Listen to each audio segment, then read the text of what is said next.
2018 সালে যেভাবে আসলে ছাত্র অধিকার পরিষদকে গড়ে তুলেছিলাম বা গড়ে তুলতে চেয়েছিলাম, আমাদের কিন্তু পরিষ্কারভাবেই আমাদের লক্ষ্য উদ্দেশ্যে বর্ণিত ছিল যে দলীয় দাসত্ব ও লেজুর ভিত্তির বাইরে স্বাধীন ও স্বতন্ত্র ধারার একটি সৃজনশীল মেধাভিত্তিক ছাত্র রাজনীতি।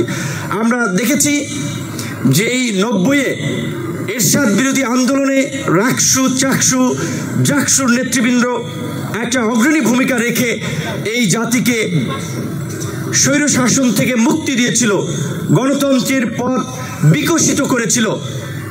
90-এর পরে যারা ক্ষমতা এসেছে, সরকার গঠন করেছে, তারা সেই ছাত্রদের নেতৃত্ব বিকাশের পথ, ছাত্র সংসদের দরজা বন্ধ করে দিল। 90-এর পরে গত এই 24 পর্যন্ত 33 বছরের সংসদীয় গণতন্ত্রে একাধিক দল রাষ্ট্র ক্ষমতা পরিচালনা করেছে, কিন্তু কোনো রাজনৈতিক দলকে আমরা দেখি নাই ছাত্রদের নেতৃত্ব বিকাশ তথা ক্যাম্পাসে যেভাবে 90-এর দশকে, নিশ্চয়ই যারা রিকল করতে পারেন, বিসিএস কিংবা বিভিন্ন ক্ষেত্রে সাধারণ জ্ঞানের জন্য পড়েন, তারা জানেন নিউ ইয়র্ক টাইমস ঢাকা বিশ্ববিদ্যালয়কে সবচেয়ে বিশ্বের মধ্যে সংঘাতপূর্ণ ক্যাম্পাস হিসেবে বর্ণনা করেছিল। সেই অস্ত্রের ঝঞ্ঝনানি, পেশশক্তি এবং আধিপত্য বিস্তারের রাজনীতির বিপরীতে রাজনৈতিক দলগুলোকে, ক্ষমতাসীন দলগুলোকে দেখে নাই ছাত্রদেরকে একটা সুস্থ রাজনীতির পরিবেশ উপহার দেওয়ার জন্য, তাদের মধ্যে সৃজনশীল মেধাভিত্তিক রাজনীতির চর্চাকে উৎসাহিত করার জন্য কোনো পদক্ষেপ নিতে আমরা দেখি নাই। তারা নেন নাই, কারণ তারা ছাত্র সংগঠনকে কিংবা ছাত্র নেতৃবৃন্দকে রাজনীতিতে লাঠিয়াল বাহিনী হিসেবে ব্যবহার করতে চেয়েছেন এবং মেধাবীদের পরিবর্তে তারা নিজেদের স্বার্থ হাসিলের জন্য একদল গুন্ডা মাস্তানকে ছাত্র সংগঠনের নেতৃত্ব তুলে দিয়েছিলেন, যার ফলে ছাত্র রাজনীতির তরুণদের কাছে ঘৃণার বিষয় হয়ে দাঁড়িয়েছে। যেই কারণে যখন থেকে আমরা মোটামুটি 2010 থেকে যারা মোটামুটি একটু এই প্রজন্মের যারা ফেসবুক সহ সোশ্যাল মিডিয়া ব্যবহার করি, তারা আমরা দেখেছি অধিকাংশ তরুণ বন্ধুরা তাদের পলিটিক্যাল ভিউতে লেখছে আই হেট পলিটিক্স। তারা রাজনীতিকে পছন্দ করে না। তো তরুণরা, মেধাবীরা যদি রাজনীতি পছন্দ না করে, তাহলে এই দেশ কারা চালাবে? এই দেশের নেতৃত্ব কারা দিবে? আমরা দেখেছি এই দেশে সংসদের মতো জায়গায় আইন প্রণেতা সংসদ সদস্যরা, সেখানে গিয়েছেন ইয়াবা বদি, সেইখানে যান বিচ্ছু শামসু, সেইখানে যান আন্ডার রফিক, এই সমস্ত মানুষেরা, গালকাটা জাহাঙ্গীর, মানে এই সমস্ত ক্যাটাগরির লোকেরা নেতৃত্ব দিচ্ছে। আর আমাদের মেধাবীরা আই হেট পলিটিক্স বলে রাজনীতি থেকে দূরে সরে যাচ্ছে। তার ফল আমরা কি দেখলাম? 90-এর যেই গণতান্ত্রিক আন্দোলন সংগ্রামের মধ্যে দিয়ে সামরিক স্বৈর শাসনের অবসান হয়েছিল, আবার গত 16 বছরে একটা একদলীয় শাসন এবং সেই ফ্যাসিবাদের করাল গ্রাস থেকে শিক্ষার্থীরা রেহাই পায়নি। যেমনিভাবে আজকের আলোচনার যে শিরোনাম 18 থেকে 24 কোটা সংস্কার আন্দোলন থেকে রাষ্ট্র সংস্কার, আমাদের সেই সময়ের সহযোদ্ধা রাজশাহী বিশ্ববিদ্যালয়ের শিক্ষার্থী আন্দোলনের সংগঠক মাসুদ মুন্না সেই আন্দোলনের স্মৃতিচারণ করতে গিয়ে বলেছে, আমার মনে আছে 30শে জুন কোটা সংস্কার আন্দোলনের প্রজ্ঞাপনের বিষয়ে আমরা ঢাকা বিশ্ববিদ্যালয়ের লাইব্রেরির সামনে একটি সংবাদ সম্মেলনের আয়োজন করেছিলাম। সংবাদ সম্মেলন করার আগেই আমাদের উপরে হিংস্র জন্তু জানোয়ারের উপরে ছাত্রলীগের হায়নারা হামলে পড়ে, যার ফলে আমাদের সংবাদ সম্মেলন পণ্ড হয়ে যায়। 1 জুলাই ঢাকা বিশ্ববিদ্যালয়ের প্রতিষ্ঠাবার্ষিকীর দিন ছিল। 2 জুলাই সারা দেশে ক্যাম্পাসে আমরা পতাকা মিছিল ঘোষণা করি। সেই দিন রাজশাহী বিশ্ববিদ্যালয়ের আরেক ছাত্র, রাজশাহী বিশ্ববিদ্যালয়ের মেধাবী ছাত্র তরুণ তরিকুলকে কিভাবে অমানসিকভাবে হাতুড়ি দিয়ে পিটিয়ে তার মেরুদণ্ড ভেঙেছিল, তা দেখেছিল শুধু বাংলাদেশ নয়, সারা বিশ্ব। কাজে এই যে অপরাজনীতির ফল, আমরা শিক্ষার্থী কিংবা তরুণরা আই হেট পলিটিক্স বলে আমরা কিন্তু শেষ পর্যন্ত এই অপরাজনীতির করাল গ্রাস থেকে আমরা রক্ষা পাইনি।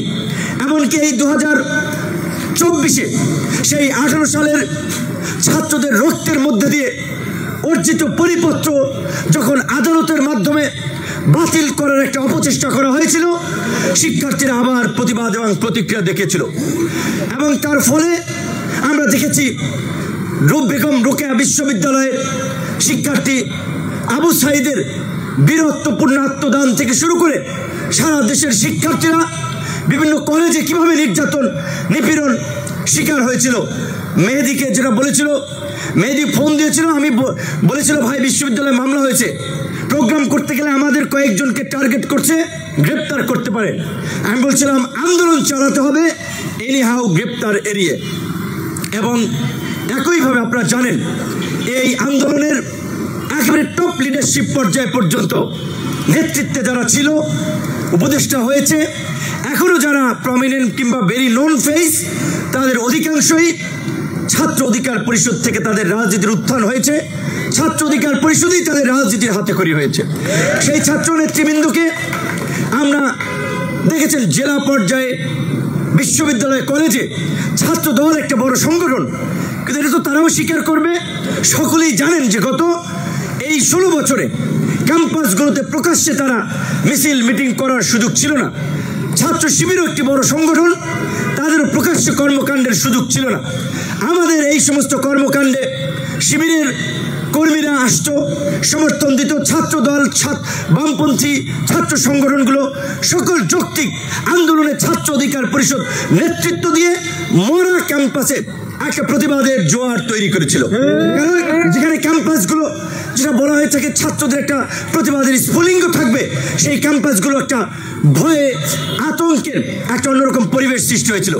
সেই প্রতিবাদের লেলিহান শিখা জ্বালাতে গিয়ে ছাত্র অধিকার পরিষদের অসংখ্য নেতৃবৃন্দ সারা দেশে আত্মত্যাগ করেছে, নির্যাতিত হয়েছে, নিষ্পেষিত হয়েছে। কিন্তু ওই যে আপনারা যারা ফুটবল খেলা এনজয় করেন, লাইক করেন, মেসির খেলা, মেসি এত বড় একজন ভালো প্লেয়ার, কিন্তু দেখা যায় সে কিন্তু খুব বেশি সংখ্যক তার টিমকে আপনার আন্তর্জাতিকভাবে ট্রফি জেতাতে পারেন নাই, বিশেষ করে তার নিজের দেশ আর্জেন্টিনাকেও। যাই হোক, আমি উদাহরণটা দিলাম এই কারণে, একজন প্লেয়ার যতই ভালো হোক সে একা খেলে একটা টিমকে জেতাতে পারে না যদি তার লাইক মাইন্ডেড কিংবা সেম মোটামুটি কিছু আরো প্লেয়ার না থাকে। তো আজকে ছাত্র অধিকার পরিষদ 90 মিনিটের ফুটবলের 80-85 মিনিট মাঠ দৌড়ে খেলেছে, শেষ 5-10 মিনিটে গোল দিয়েছে অন্য কেউ, যেই কারণে অনেকের হিরো হয়ে গেছে আন্দোলনের অনেকে। তো যেই কারণে ছাত্র অধিকার পরিষদের নামটা হয়তো অভ্যুত্থানের পরে একটু কম আছে, কিন্তু আমি আপনাদেরকে বলতে চাই যে আর্নেস্ট হেমিংয়ের বিখ্যাত নভেল আপনাদের old man and the seed, সেই বিখ্যাত লাইনের মতো যে man can be destroyed but not defeated, মানুষ ধ্বংস হতে পারে কিন্তু পরাজিত হতে পারে না। Man is not made for defeat, পরাজয়ের জন্য মানুষের জন্ম হয় নাই। সুতরাং আপনারা হতাশ হবেন না, নিরাশ হবেন না। ছাত্র অধিকার পরিষদ এই গণ অভ্যুত্থানের প্রেক্ষাপট রচনা করেছে, ছাত্র অধিকার পরিষদের নেতা কর্মীরা লিড দিয়েছে। আজকের বাংলাদেশে যদিও অনেকে মনে করছে একটা পলিটিক্যাল সেটেলমেন্ট হয়ে গেছে, নির্বাচন হয়ে যাবে, কোনো দল ক্ষমতা আসবে, বাকিরা বিরোধী দলে যাবে, পরিস্থিতি এভাবে সেটেলমেন্ট হয়ে গেছে। এখনো বাংলাদেশের রাজনীতির আকাশে অনেক মেঘ দেখতে পাচ্ছি, এখনো অনেক মেঘের ঘনঘটা আছে। 1/11-এর সময় 11 দিন আগেও কিন্তু নির্বাচন আপনারা জানেন 1/11 ঘটে গেছে। সো নির্বাচনের ডেট ঘোষণা হয়েছে, এখনো সংখ্যা কাটে নাই। বাংলাদেশের আগামীতে এই দেশকে নেতৃত্ব দেওয়ার উপযুক্ত নেতৃত্বের যে সংকট আছে, মানুষের প্রত্যাশিত রাজনীতির অভাব আছে, সেই অভাব পূরণে ছাত্র অধিকার পরিষদকে নেতৃত্ব দিতে হবে এবং ছাত্র অধিকার পরিষদের সেই সুযোগ আছে। ছাত্র অধিকার পরিষদ কোনো স্পেসিফিকভাবে আইডিওলজিক্যাল বা আপনার ধর্মভিত্তিক কোনো সংগঠন নয়, কোনো গোষ্ঠীভিত্তিক সংগঠন নয়। ছাত্র অধিকার পরিষদ একটা উদারপন্থী গণতান্ত্রিক ধারা রাজনীতিকে এই দেশে প্রমোট করতে চেয়েছে, প্রমোট করতে কাজ করেছে, যার ফলেই ছাত্র অধিকার পরিষদ থেকে অল্প সময়ের মধ্যে এক্সাম্পল আছে, আমি বলবো না যে এক্সাম্পল নাই, আপনারা দেখেন মিলিয়ে নেন, পৃথিবীতে কম এক্সাম্পল আছে একটা ছাত্র সংগঠন থেকে এই ধরনের অত্যন্ত একটা প্রচন্ড রকমের কর্তৃত্ববাদী শাসনের মধ্যে থেকেও একটা রাজনৈতিক দলের জন্ম নিয়েছে। এবং এই রাজশাহী বিশ্ববিদ্যালয়ের আমাদের সাবেক শিক্ষার্থী শাহজাহান ভাই যেটা বলেছে, বাংলাদেশে ক্ষমতায় থেকে অনেক কিংস পার্টি তৈরি হয়েছে, বড় বড় দল তৈরি হয়েছে। বাংলাদেশে এইরকম একটা কর্তৃত্ববাদী শাসনের বিরুদ্ধে রাজপথে ধারাবাহিক লড়াই সংগ্রামের মধ্য দিয়ে কোনো ছাত্র সংগঠন তৈরি হয়েছে, দল তৈরি হয়েছে, স্বাধীনতার পরে সেই ইতিহাস বাংলাদেশে নাই।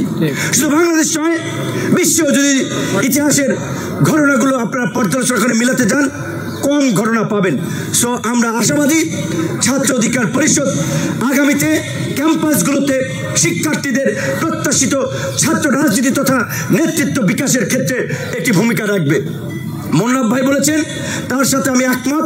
ঢাকা বিশ্ববিদ্যালয় আমাদের নেতৃবৃন্দকে আমরা বলেছি একমত যে আমরা এই গণ অভ্যুত্থানে যেভাবে দল মত নির্বিশেষে আমরা ঐক্যবদ্ধভাবে আন্দোলনের মধ্য দিয়ে এই ভারতীয় তাবেদার এই ফ্যাসিস্ট শক্তিকে হটিয়েছি, ঠিক একইভাবে ক্যাম্পাস তথা জাতীয়ভাবেও আমরা একটা পরিচ্ছন্ন রাজনীতি প্রতিষ্ঠায় ঐক্যবদ্ধভাবে কাজ করব।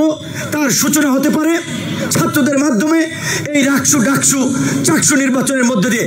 বন্ধুগণ, আপনাদেরকে আমি আরেকটু স্মরণ করে দিতে চাই, 90-এর এরশাদ বিরোধী আন্দোলনের সময় আপনারা যদি লক্ষ্য করেন, রাজনৈতিক দলগুলো ঐক্যবদ্ধ হতে পারে নাই। যখন ছাত্র সংগঠনগুলো সর্বদলীয় ছাত্র ঐক্য গঠন করেছিল, তখন রাজনৈতিক দল একত্রিত হয়েছিল। ঠিক এই 24-এর গণ অভ্যুত্থানেও রাজনৈতিক দলগুলো ডিসিশন নিতে পারে নাই। এখন যদি আসল কথা বলি, তাহলে এখন অনেকের এত সাংগঠনিক শক্তি, ম্যান পাওয়ার আমাদের বিরুদ্ধে নানান ধরনের প্রোপাগান্ডা ছড়াবে। আমি যেদিন 19শে জুলাই 12টার পরে তো 20 তারিখ পরে যায়, আমি প্রায় 3টার দিকে গ্রেপ্তার হয়েছিলাম। আমি 1:45 পর্যন্ত, যেহেতু ইন্টারনেট শাটডাউন, হোয়াটসঅ্যাপ ইউজ করা যায় না, সরাসরি ফোনে একেবারে বাংলাদেশের টপ রাজনৈতিক দলের লিডার থেকে শুরু করে বাম ডান ধর্মভিত্তিক হেফাজত, জামাত, বিএনপি, চরমোনাই, বামপন্থী দল সব নেতাদের সাথে কথা বলেছি। তাদের রিপ্লাই যদি আপনাদেরকে শোনাই, এখন তো তাদেরকে থুথু দেবেন, কিন্তু আমি চাই না ওই কথা বলে নতুন করে তাদেরকে লজ্জায় ফেলতে। অনেককে ফোন দিয়েছিলাম যে ভাই, আপনারা 19শে জুলাইয়ের বিভৎসতা জানেন, যে এই পরিস্থিতির পরেও যদি আমরা কিছু করতে না পারি, আমাদেরকে নাকে খত দিয়ে এই দেশে বাস করতে হবে। কাজে আপনারা রাজনৈতিক দলগুলো আর বসে থাকেন না, ডিসিশন নেন। অনেকেই বলছে, এক বরিশালের আঞ্চলিক বড় নেতা বরিশালের ভাষায়, তোমাকে কি খাইয়ে লইয়া কাম নাই, খালি সরকার পতন খোঁজো, সব জায়গায় কোটার মধ্যেই থাকো। মানে আমরা যে এক দফায় যাবো, এইটা তিনি একমত না। আর অনেককে বলেছিলাম, তারা বলেছিল এমনি আমাদের নেতা কর্মীরা গ্রেপ্তার ক্রান্ত, তারা রাস্তায় নামলি জেলে ধরে, আন্দোলন ছাড়ে, অনেকে গ্রেপ্তার হয়েছে, দেখি কি করা যায়। যাই হোক, আমি গ্রেপ্তার হলেও আমার সহযোদ্ধা রাশেদ খান, সে জানতো যে আমরা কিভাবে ছাত্রদের সাথে প্লাস জাতীয় রাজনীতিতে আমরা একটা কানেকশন তৈরি করেছিলাম। ছাত্র আন্দোলন থেকে কিভাবে এক দফার আন্দোলন রূপান্তর করা যায়। আমার পুরানো ডিভাইস এখন এই হাতে আছে, এখানে আমি দেখাতে পারবো কিভাবে আমরা সেদিন 8 দফা লিখে দিয়েছিলাম। যদিও 8 দফা থেকে 9 দফা হয়েছে, এবং ডিবির কার্যালয়ে, আমি তো তখন ডিবির হেফাজতে, আপনারা শুনেছেন তারা ব্রিফ করে বলেছে কোন কোন সমন্বয়কের সাথে 1 দফা নিয়ে কথা হয়েছে, তাদেরকে কিভাবে সহযোগিতা করা হয়েছে, সেই সমস্ত কথা নাই বললাম। কিন্তু আমি শুধু এইটুকু বলতে চাচ্ছিলাম যে রাজনৈতিকভাবে ঐক্য হয় নাই। এমনকি মাহমুদুর রহমান মান্না, বাংলাদেশের ছাত্র রাজনীতির আরেকজন জীবন্ত কিংবদন্তি, গতকালকে একটি সংলাপে সেমিনারে বলেছিলেন যে 4 তারিখ পর্যন্ত আমি জানতাম না কি হতে যাচ্ছে। অনেকের সাথে আলাপ করছি, ভাই আপনারা পারবেন কিনা, দ্যাট ইজ দ্য রিয়ালিটি। 4 তারিখ পর্যন্ত অনেক রাজনৈতিক নেতৃবৃন্দ জানতেন না যে হাসিনার পতন হবে, এবং ইট ইজ ট্রু, যদি জাতিসংঘের মানবাধিকার কমিশনার ভলকার তুর্ক যে কথাটি বলেছিলেন, তারা সামরিক বাহিনীকে মেসেজ দিয়েছিলেন যে যদি তারা মানবাধিকার লঙ্ঘন করে তাদের শান্তিরক্ষী মিশন বন্ধ হবে। এটা অস্বীকার করা হয় নাই। এই আন্দোলনের শেষ দিকে বিদেশিদের একটা সমর্থন কিংবা তাদের সাপোর্ট আন্দোলনকে ত্বরান্বিত করেছে, হাসিনার পতনকে এগিয়ে দিয়েছে। এটা ট্রু, এটা অস্বীকার করা হয় নাই। সেই আপনার কি বলবেন সম্ভাবনা কিংবা আশঙ্কা থেকেই বলছি, আগামীতে বাংলাদেশে অনেক ধরনের রাজনৈতিক সংকট তৈরি হতে পারে। সেই সংকট থেকে আবারও 111 কিংবা আরেকটা ফ্যাসিবাদের পরিস্থিতির দিকে আমাদেরকে নিয়ে যাওয়া হতে পারে। তাই আমি ছাত্র তরুণ বন্ধুদেরকে বলবো, আমার ভরসা তারাই জীবন দিয়েছে, তারাই লড়াই করেছে, যে কোনো সংকটে ছাত্ররাই বুক চেতিয়ে লড়াই করেছে।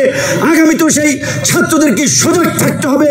বাংলাদেশে কোনো সামনে যেন নতুন ষড়যন্ত্রের কারণে আমরা যেন ওই হাসিনার একদলীয় ফ্যাসিবাদের 16 বছরের মতো নতুন কোনো ফ্যাসিবাদের দিকে ধাবিত না হই।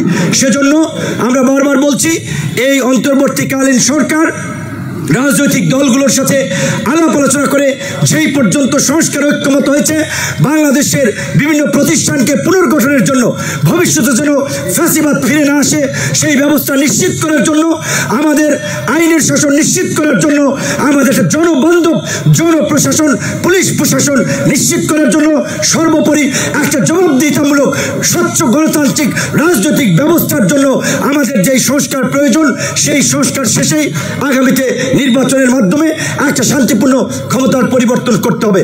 এর বিপরীত কিছু হলে তাহলে সেটা দেশের জন্য কখনোই মঙ্গলজনক হবে না।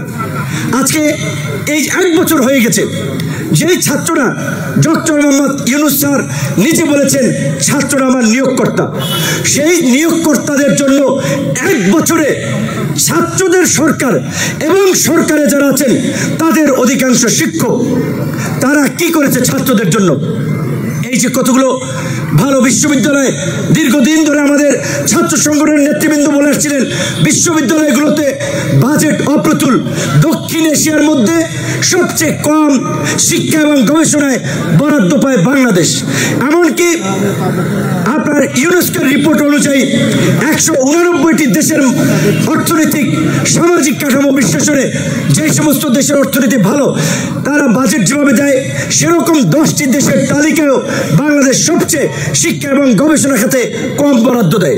এখানে পাবলিক বিশ্ববিদ্যালয়গুলোতে আমরা নিম্নবিত্ত মধ্যবিত্ত পরিবারের সন্তানরা পড়ি, আমরা দেশের জন্য কিছু করতে চাই, কিন্তু হলগুলোতে যেই অমানবিক পরিবেশে শিক্ষার্থীরা থাকে সেটা কোনোভাবেই তাদের মানসিক বৃদ্ধির জন্য একটা শান্তিময় পরিবেশ তৈরি করে না। তাই আমরা মনে করি অন্তত কয়েকটা পাবলিক, এই যে 4টা বিশেষায়িত বিশ্ববিদ্যালয়, সেই বিশ্ববিদ্যালয়গুলোকে রোল মডেল ধরে তাদের আবাসিকের হল, খাবার থেকে শুরু করে একাডেমিক কার্যক্রমে একটা পরিবর্তন আসুক। আমরা খুব আশাবাদী হয়েছিলাম। ডক্টর মোহাম্মদ ইউনূস একজন শিক্ষক, শিক্ষা উপদেষ্টা নিজে একজন শিক্ষক, অর্থ উপদেষ্টা তিনি একজন শিক্ষক, বাংলাদেশ ব্যাংকের গভর্নর ছিলেন সাবেক, তিনি এখন অর্থ উপদেষ্টা পরিকল্পনা উপদেষ্টা ওয়াহিদুদ্দিন মাহমুদ স্যার শিক্ষক, অনেকেই শিক্ষক, এবং উপদেষ্টা পরিষদের অনেকেরই একাডেমিক প্রোফাইল খুব হাই, বাইরের বিভিন্ন নামি দামি বিশ্ববিদ্যালয় থেকে পড়াশোনা করে এসেছেন। কিন্তু আমি আফসোসের সাথে লক্ষ্য করেছি 1টা বছর তারা বাংলাদেশের শিক্ষা ব্যবস্থার পরিবর্তন নিয়ে কোনো কাজই করেন নাই। এতগুলো কমিশন করেছেন, কোনো শিক্ষা কমিশন করেন নাই।